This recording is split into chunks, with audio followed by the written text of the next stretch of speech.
మా కడపలో ఈరోజు ఫుల్లు వర్షం పడుతుంది. అందులో మంగళవారం రావుకాల పూజ టైం అయితుందని గబగబా గుడికొచ్చేసరికి చూడండి అసలు 6, 100 అయినా, 100, 6 అయినా సరే బండి మీద బండెక్కి 16 బండ్లు కట్టుకొనైనా సరే నేను అమ్మ దగ్గరకొచ్చి పూజ చేస్తానురా అని మన ఆడోళ్ళంతా పూజకైతే రెడీ అయిపోయినారు. గుడి మొత్తం చల్లటి వాతావరణంతో అయితే నిండిపోయింది. ఎంత కూల్‌గా ఉందో చూడండి ప్లెజెంట్‌గా. ఇంక వీళ్ళు చూడండి 4 గొడుగులు పెట్టుకొని, అమ్మ నిన్ను ఎట్టి పరిస్థితిలో వదిలే ప్రసక్తే లేదు అని చెప్పేసేసి అమ్మ కోసం భక్తి శ్రద్ధలతో వాళ్ళ దృఢ సంకల్పం చూడండి. అసలు నాకు చాలా ముచ్చటేస్తుంది. ఇంతమంది అమ్మవారిని కొలుస్తున్నారంటే మన విజయదుర్గమ్మ గుడి ఎంత పవర్ఫుల్లో అర్థం చేసుకోండి.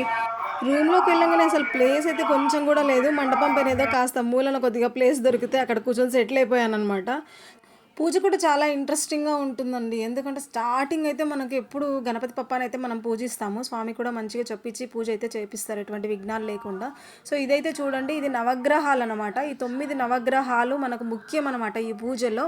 సో, ప్రతి ఒక్క గ్రహం పైన పూజ చేపిస్తూ, కుంకుమార్చన చేపిస్తూ ఓం సూర్యాయ నమః, ఓం చంద్రాయ నమః, ఓం కుజాయ నమః అని చెప్పేసేసి అన్ని గ్రహాల పైన కూడా ఇలా కుంకుమార్చన చక్కగా చేపిస్తారు స్వామివారు.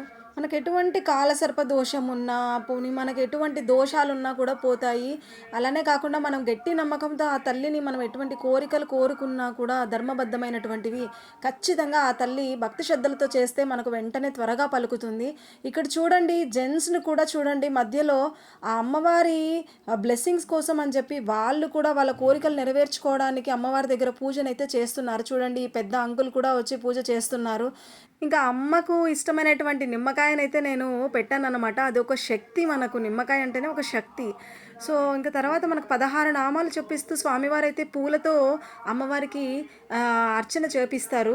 సో, ఇలా మనం పూలతో అయితే చక్కగా అమ్మవారికి 16 నామాలతో పూజ చేసిన తర్వాత అమ్మవారికి కుంకుమార్చన కూడా చేపిస్తారనమాట. ఇలా కుంకుమార్చన ఈ 2 వేళ్ళ మధ్యలో పట్టుకొని అమ్మ మీద ఆయన చెప్పే మంత్రాలకి మనం ఇలా కుంకుని వేస్తూ మనము ఇది చేయాలనమాట. పూజ అంతా అయిపోయిన తర్వాత ధూపం వేసేసేసి, దీపం వెలిగించేసేసి చక్కగా అమ్మవారికి తాంబూలము, నైవేద్యం అన్నీ సమర్పించుకొని ఇంకా దీపాలు వెలిగించే టైంకే కరెక్ట్‌గా కరెంట్ పోయింది. ఇంకా దీపాల వెలుగులో చూడండి రూమ్ అంతా ఎలా నిండిపోయిందో.